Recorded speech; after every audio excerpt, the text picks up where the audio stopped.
और सभी गठबंधन के साथी का मैं हार्दिक अभिनंदन करता हूं।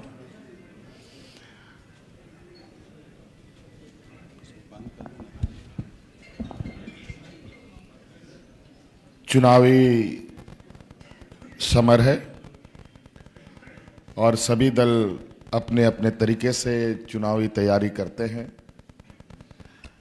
और इस चुनाव में या किसी भी चुनाव में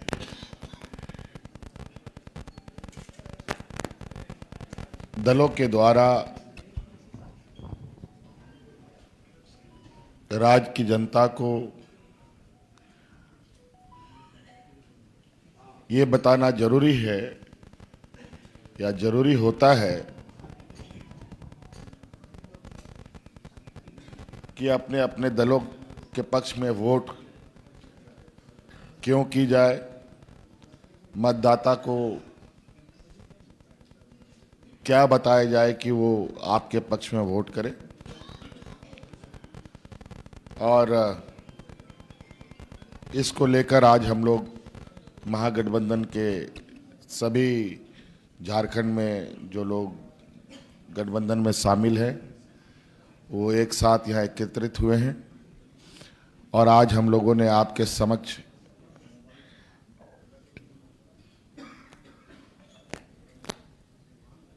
इस चुनाव के बाद आने वाले सरकार में हम लोग किन किन कामों को प्राथमिकता के साथ आगे लेके चलेंगे। वैसे तो काम हजारों होते हैं, बहुत सारे ऐसे होते हैं जो सरकार के चलने के क्रम में वो सारी चीजें आती हैं और उसे करना पड़ता है। तो जब सरकार बनेगी और सामने आएंगी उस बात को देखा जाएगा लेकिन एक आउटलाइन राज्य की दिशा देने के लिए हम लोगों ने ड्रॉ किया है, जो आपके सामने 7 गारंटी के साथ अभी हम लोगों ने प्रस्तुत किया।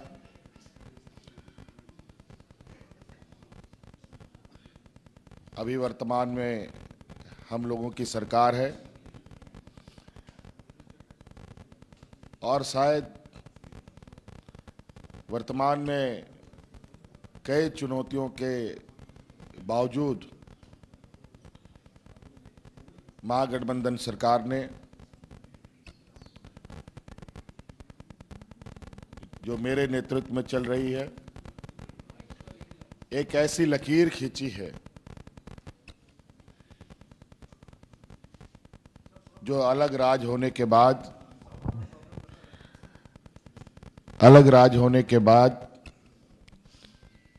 जो इस राज्य में सबसे अधिक मौका हमारे विपक्ष के लोगों को दिशा देने का मौका मिला,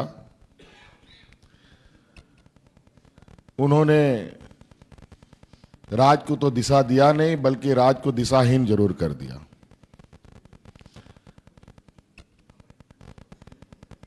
सरकार बनने के बाद कोरोना जैसा महामारी से हम जूझे,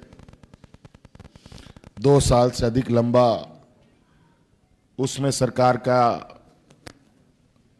जाया हुआ और उसके बाद हमारे विपक्षों का षड्यंत्र, उन सब को जवाब देते हुए आज हम लोग चुनावी समर में पहुंच चुके हैं। हालांकि हमारे सरकार का कार्यकाल अभी 1 महीना और होना था, लेकिन कौन सी ऐसी विकट परिस्थिति आ गई कि आज चुनाव 1 महीना पहले हो रहा है। राज्य अलग होने के बाद मुझे लगता है ये पहली बार हम इस चीज को देख रहे हैं और ये मैं मानता हूं कि चुनाव आयोग के पास शक्तियां हैं, लेकिन शक्तियां भी हर लोगों का अपना अपना होता है, राज्य सरकार का भी, केंद्र सरकार का भी। लेकिन कहीं ना कहीं हम सभी उन शक्तियों के प्रति अपनी पारदर्शिता और न्यायपूर्ण और जनहित के लिए उपयोग करते हैं। तो आज चुनाव आयोग के आदेशानुसार राज्य में चुनाव हो रहे हैं, और वो भी 2 चरणों में। जहां 5 चरणों में चुनाव हुआ करते थे, आज 2 चरणों में चुनाव हो रहे हैं।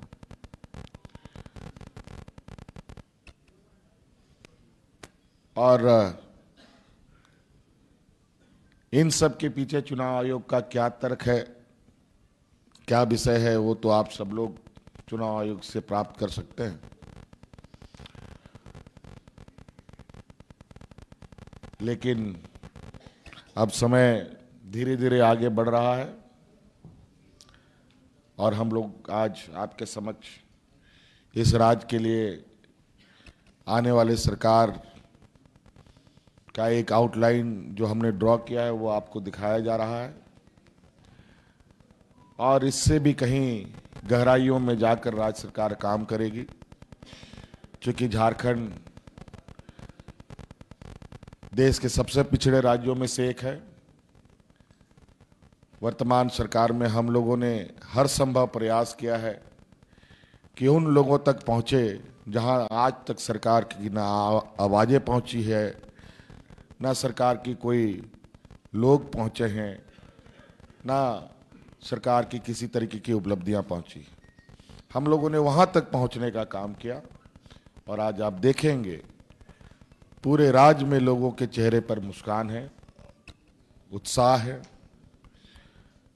और इसी उत्साह उमंग के साथ आज चुनाव में सभी लोग हिस्सा ले रहे हैं। और बाकी विस्तृत रूप में हमारे आदरणीय खड़गे साहब विषय को बात को रखेंगे।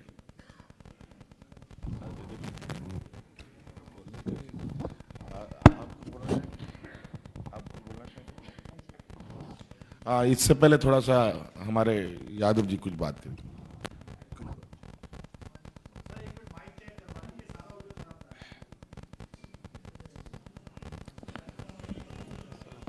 कांग्रेस के राष्ट्रीय और सम्मानित अध्यक्ष आदरणीय मल्लिकार्जुन खड़गे साहब जी,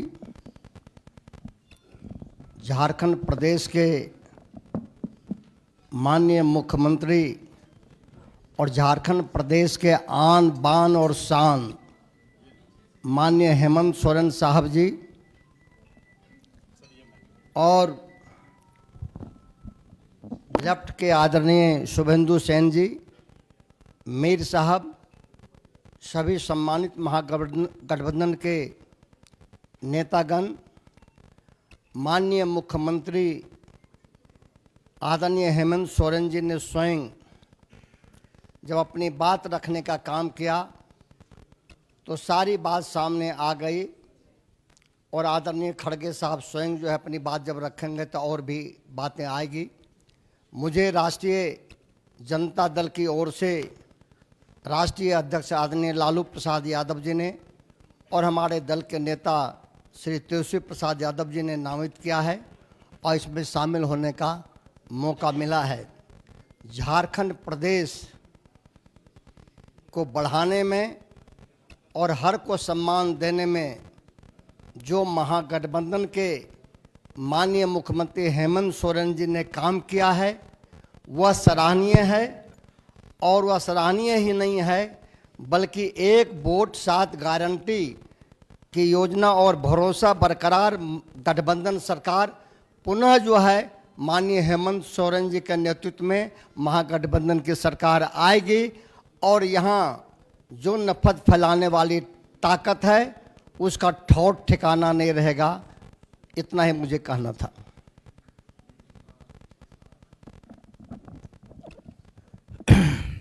इस प्रेस कॉन्फ्रेंस को संबोधित करने के लिए आए हुए माननीय खड़गे साहब, हमारे प्रदेश के लोकप्रिय मुख्यमंत्री हेमंत सोरेन जी, राजद के वरिष्ठ नेता जयप्रकाश यादव जी,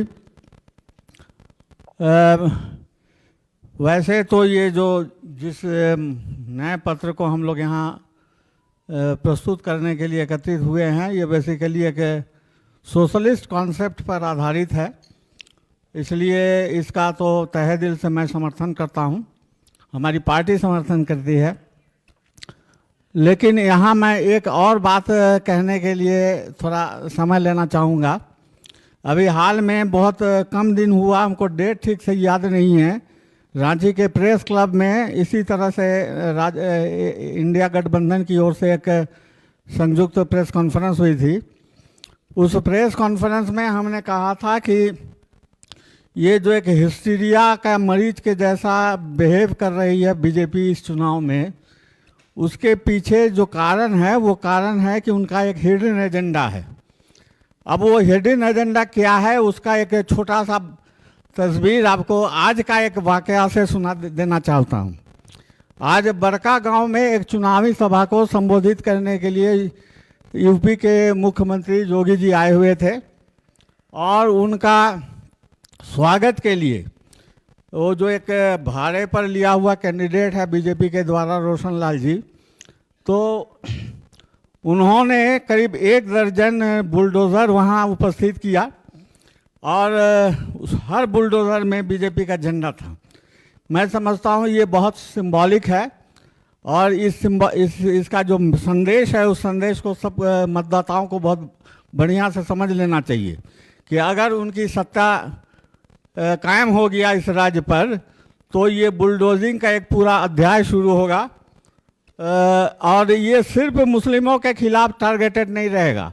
मैं समझता हूँ कि जो जितने भी झारखंडी है, आदिवासी है, मूलवासी है, ये सारे लोगों के खिलाफ एक बुलडोजर राज शुरू करने के लिए ये एक सिंबॉलिक प्रोग्राम था और मैं समझता हूँ कि इसका बहुत गंभीरता से लिया जाना चाहिए।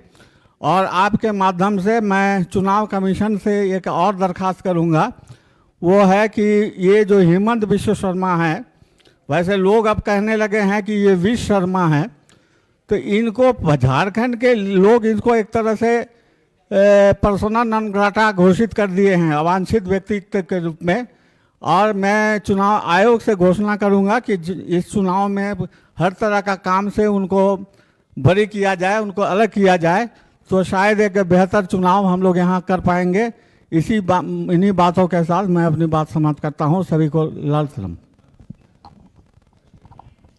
अब मैं अखिल भारतीय कांग्रेस कमेटी के अध्यक्ष आदरणीय मल्लिकार्जुन खड़गे जी से आग्रह करूंगा कि वो आप लोगों से मुखातिब हों। आदरणीय मल्लिकार्जुन खड़गे जी।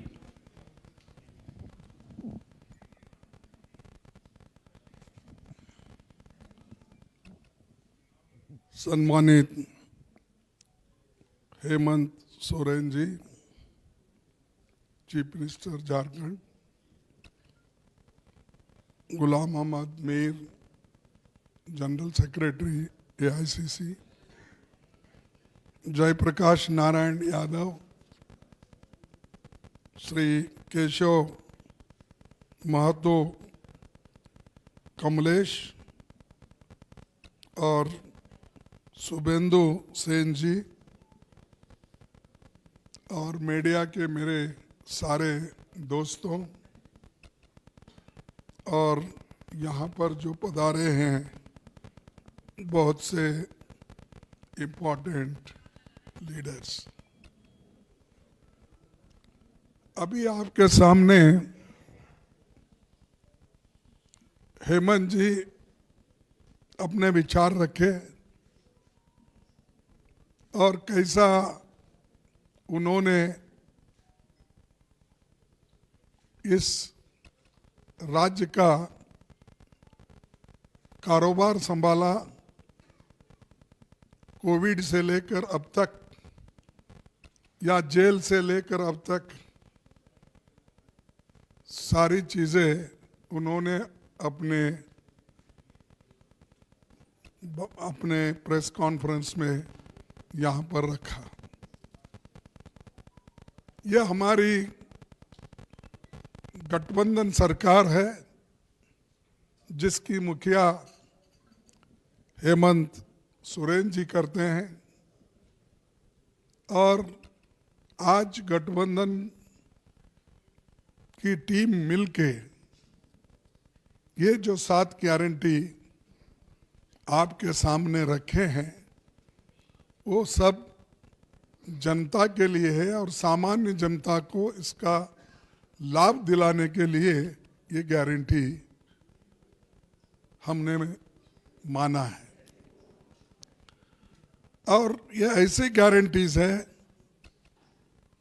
जो डुएबल हम कर सकते और हमारे बजट के अनुसार ही उस पे आधारित हम ये जो गारंटीज है ये जनता के सामने रखे हैं। तो मोदी साहब का हमेशा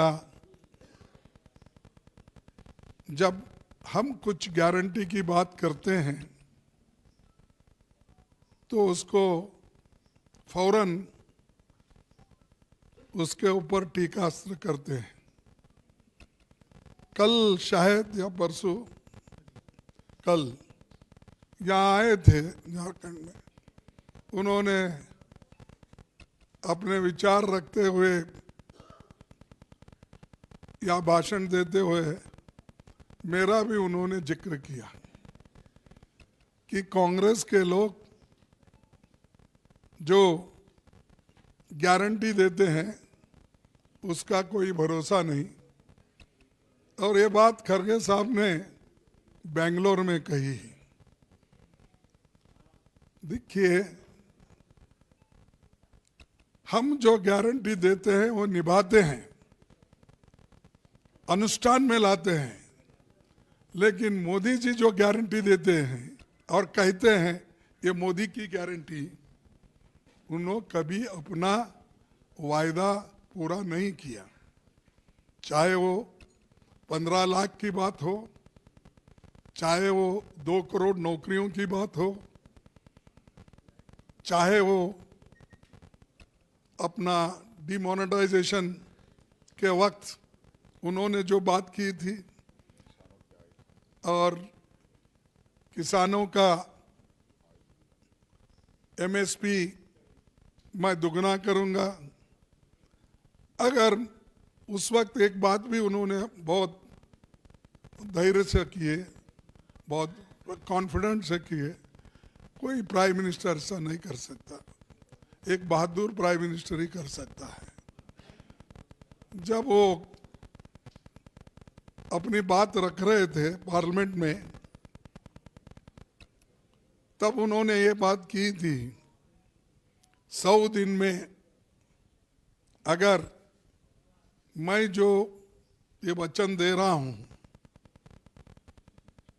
अगर वो मैं फुलफिल नहीं किया तो आप मुझे किसी भी चौरस्ते पे,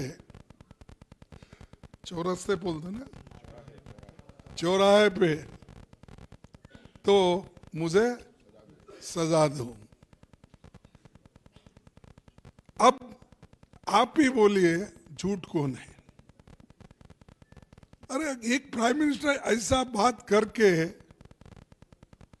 झूठ पे झूठ, झूठ पे झूठ। जब 2 करोड़ नौकरियों का सवाल भी आया तो उनके सलाहकार भी है, उनके होम मिनिस्टर भी है, उनको कई लोग उनके बीजेपी वाले उनको कहते हैं चाणक्य का नाम दिए। जिस होटल में बैठे हैं हम, इसी का होटल का नाम भी चाणक्य है नहीं। तो वो चाणक्य ने ये बोला कि मैं ऐसा हम नहीं बोले, वो सब चुनावी जुमले हैं। चुनाव में ऐसी बातें बोलते हैं तो उसको सीरियस नहीं लेना चाहिए। अब ये सवाल हमारे पास आता है, मोदी जी जो बोल रहे हैं, झारखंड में हो किसी और जगह हो या उनके चेले चपाटे कोई भी हो, जो कहते हैं, फिर ये सच है सच नहीं है, ये तो उन्होंने कहा, जुमले है कहा। तो हम जुमलेबाजी नहीं करते। हमने यूपीए गवर्नमेंट थी तब भी हमने मजदूरों के लिए नरेगा का वायदा किया, निभाया और करोड़ों लोगों को उसका फायदा हुआ। हजारों लोग रोज काम करते थे। ये तो सच है, ये तो बड़ी बात है। फिर हमने फूड सिक्योरिटी एक्ट लाया और इम्प्लीमेंट भी किया। हाँ, लैंड एक्विजिशन का हमने कानून लाया, इम्प्लीमेंट भी किया। और कंपलसरी एजुकेशन हमने वायदा किया, वो भी हमने इम्प्लीमेंट किया। हेल्थ मिशन हमने इम्प्लीमेंट किया। हमने जो वायदा किया वो सब निभाया और अनुष्ठान में लाया। अब नहीं, अब तो ये बोले, उस वक्त तो महंगाई कंट्रोल में थी, बहुत से चीजें हम जो किए उसका मैं ज़्यादा लंबा पट्टी नहीं बनाना चाहता हूँ, उतना डिटेल में नहीं जाना। लेकिन मोदी जी हर जगह हमको इनकी गारंटी झूठ है। खरगे जी खुद बोले हैं, अरे मैंने तो ये बोला कि बेंगलुरु में हमने 5 गारंटी दी थी, 5 गारंटी हमने निभाया है। और मैं आंकड़े देता हूं, बजट के तहत मैं बोलूंगा। देखो, गृह ज्योति 200 यूनिट देने का हमने वायदा किया था और 2,14,00,000 ये बेनिफिशियरीज हैं। इसके लिए हम 9,657 करोड़ अलोकेशन किए हैं और खर्च किए हैं 5,164 अब तक, अक्टूबर तक। हाँ, 5,164। शक्ति free travel for women, all women देखेंगे, इसके लिए बजट रखे थे 5,015 करोड़ और अब तक खर्च हुआ है 2,709 करोड़। गृह लक्ष्मी, जिसको हमारे हेमंत सोरेन जी अब मैया योजना के नाते 1,000 रुपए दे रहे हैं। हम गठबंधन की सरकार आने के बाद दिसंबर में 2,500 रुपए हम देंगे। ये जुमले नहीं है, ये डिसाइडेड है। बजट करेंगे जैसा हमने इसको बजट किया था। उसी के बाद अन्य भाग्य, इसमें एडिशनल 5 केजी फूड हमने देने का वायदा किया था, वो भी हम दे रहे हैं। उसमें खर्च हमारा हुआ 2,582 करोड़। जैसा कि अब हम इसमें वायदा कर रहे हैं 7 किलो देने का। यहाँ पर यू निधि, इसको 650 करोड़ हमने रखा था, उसमें 108 करोड़ खर्च हुआ। मैं इसलिए बोल रहा हूं कि हमारे 2024-25 की एलोकेशन में 52,000 करोड़ हमने रखा है, जिसमें अक्टूबर तक 24,017 करोड़ यानी 47% खर्च हुआ है। ये जुमला है और वो मोदी जी हर जगह बोलते फिर रहे। महाराष्ट्र में गए, खरगे जी ने ऐसा बोला, यहाँ पर आ गए, खरगे जी ने ऐसा बोला। अरे खरगे जी ने सच बोला और इसको हम निभा के रखेंगे और पैसे दे रहे हैं। ऐसा ही हमारे झारखंड में जो बोले हैं वो हम करके दिखाएंगे। ये हमारा दिल से निकलता है, कमिटेड है। हम गरीबों के और कमिटेड है। जो लोग सिर्फ अदानी अंबानी के तरफ ही देखते हैं, गरीब को नहीं देखते हैं, तो नेचुरली उनको तो हमारी हर बात अच्छी नहीं लगती। और दूसरी चीज मैं कहना चाहता हूं कि हम जो यहाँ पर बैठे हैं, सभी पार्टी के मुखिया भी हैं, ये लोग सब सोच समझकर ये 7 पॉइंट आपके सामने रखें, गारंटीज। इस गारंटी को हम करके दिखाएंगे। उसके अलावा भी बीच में और 2-4 चीजें आने वाली है जो युवाओं को और हमारे स्टूडेंट्स को जो फायदा मिलेगा, वो भी हेमंत जी बाद में उसको डिक्लेयर करेंगे। ऐसा हम आज जो काम पहले किए हैं, अब आगे भी जो करने वाले हैं, वो आपको हमने बताया है। इसीलिए मैं आपका ज़्यादा वक्त नहीं लेता और बस इतने गारंटी तो पढ़ूंगा, यही है ना, इधर है ना,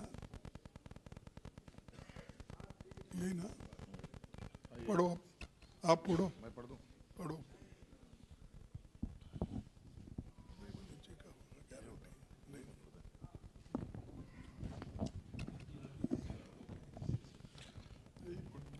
आपने तो ये फोटो खींच ही लिया है, फिर भी मैं इसे पढ़ देता हूं। जो सरकार, जो हमारे गठबंधन के साथियों ने और वर्तमान सरकार ने जनता के लिए एक आउटलाइन ड्रॉ किया है, उनमें जो 7 प्रमुख पॉइंट हैं वो है, पहला नंबर जो गारंटी है हम लोगों का 1932 आधारित खतियान की, और 1932 के खतियान पर आधारित स्थानीय नीति लाया जाएगा। फिर से सरना धर्म कोड को फिर से केंद्र को भेजा जाएगा। तो हम लोगों ने तो अभी भेज ही रखा है और उस पर ये कुंडली मार के बैठ गए हैं, और फिर से हम लोग इसको इस राज्य में यहाँ के आदिवासियों के संरक्षण के लिए काम करेंगे। दूसरा पॉइंट है जो हम लोग की गारंटी होगी, मैया सम्मान योजना, जो महिला सशक्तिकरण को लेकर एक बहुत बड़ा कदम है, एक मील का पत्थर है इस राज्य के लिए। और इसी साल 2024 के दिसंबर से ही इन महिलाओं को जो इसमें हमने जोड़ा है, जिनको 1000 रुपये अभी खाते में जा रहे हैं, उसे बढ़ाकर 2500 रुपये किया जाएगा, 2500 रुपये राशि दी जाएंगी।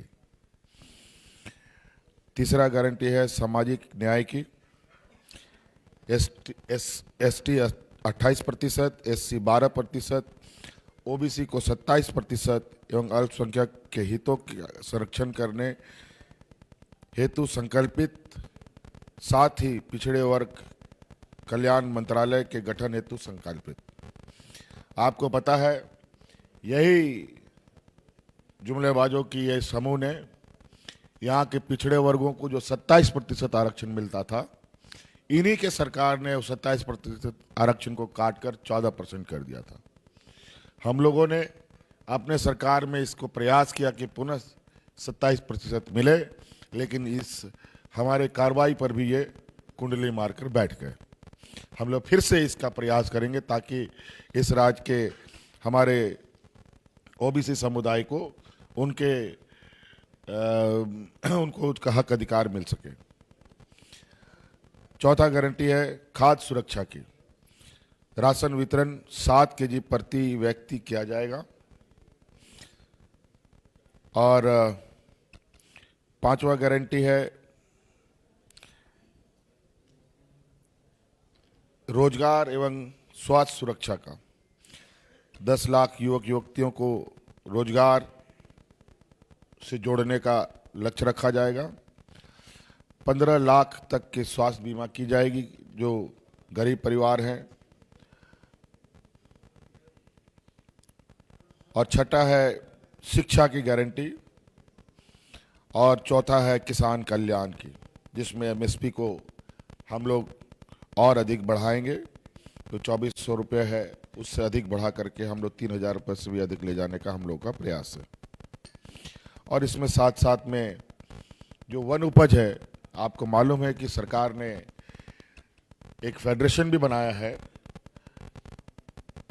कृषि और वन उपज को लेकर। और इसमें जैसे वन उपज में लाह, तसर, करंज, इमली, महुआ, चिरौंदी, साल, बीज इत्यादि आते हैं। उन सब के लिए भी न्यूनतम समर्थन मूल्य लोगों को मिले। हमारा प्रयास रहेगा कि इसको 50% तक वृद्धि किया जाएगा। ये 7 गारंटी हम लोग। तो ये गारंटी तो पढ़ लिए और इसके बाद मैं आखिरी बात आपसे बोलूँगा कि अब तो कम से कम हम जो बोलने के बाद मोदी साहब, शाह, जो भी उनके लोग हैं, यहाँ बहुत बड़ी फौज आ गई। 81 सीट्स है, 81 से भी ज़्यादा मंत्री हैं यहाँ पर। आप प्रचार के लिए आए हैं।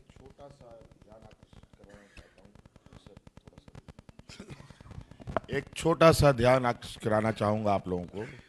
आप लोगों को एक घटनाक्रम मालूम है कि नहीं मालूम है? हम लोग तो लगातार चुनाव आयोग को इसकी कंप्लेन और शिकायत करते जा रहे हैं। हेट स्पीच को लेकर के हम लोगों ने चुनाव आयोग के दरवाजे भी खटखटाए। चुनाव आयोग कान में तेल डाल के बैठे हुए हैं। खैर, अब उनका राज चल रहा है। लेकिन बड़ा विचित्र बात मुझे कल परसों रात की घटना मेरे संज्ञान में आया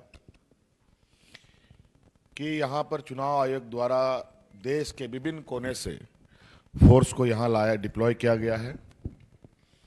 बड़े तादाद में यहाँ फोर्स आए हुए हैं अलग अलग जिलों में।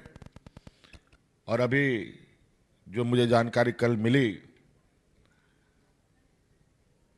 कि सिमडेगा जिला में आधी रात को वो जवान अपने कैंप से बाहर निकलते हैं और पूरे शहर में AK-47 से गोली चलाते हैं। ये कहीं ना कहीं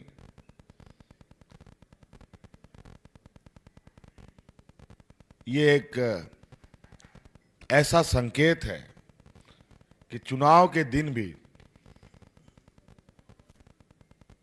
एन केन प्रकारेण मतदाताओं को डराने, धमकाने, ये बात चुनाव आयोग को सुनिश्चित करना चाहिए कि वो किस तरीके के फोर्सों को, पदाधिकारियों को डिप्लॉय कर रहे हैं। अभी कुछ दिन पहले ही ये चुन चुन के ऑब्जर्वर भेजते हैं, चुन चुन करके फोर्स भेज रहे हैं। कुछ दिन पहले ही जमशेदपुर में एक घटना घटा, ऑब्जर्वर के खिलाफ शिकायत की गई, उस ऑब्जर्वर को हटाना पड़ा। और यहाँ बड़ा ही विचित्र स्थिति है, लेकिन हमें पूरा विश्वास है हम लोगों ने काम किया है। इस काम के आधार पर इस चुनाव को अंजाम तक पहुंचाएंगे। लेकिन ये इस तरीके के पदाधिकारी आ रहे हैं, कोई मीडिया के अखबारों में नहीं, कोई चैनलों में नहीं। आप सब लोग लोकतंत्र के चौथे स्तंभ के रूप में गिने जाते हैं। इतनी बड़ी घटना घटी और वो एक ऐसा शांत जिला है जहां लोग बहुत शालीनता से रहते हैं, वहां गोलियों का बौछार होता है। ये बहुत बड़ा संकेत है आने वाले चुनाव में सरकारी तंत्रों का दुरुपयोग।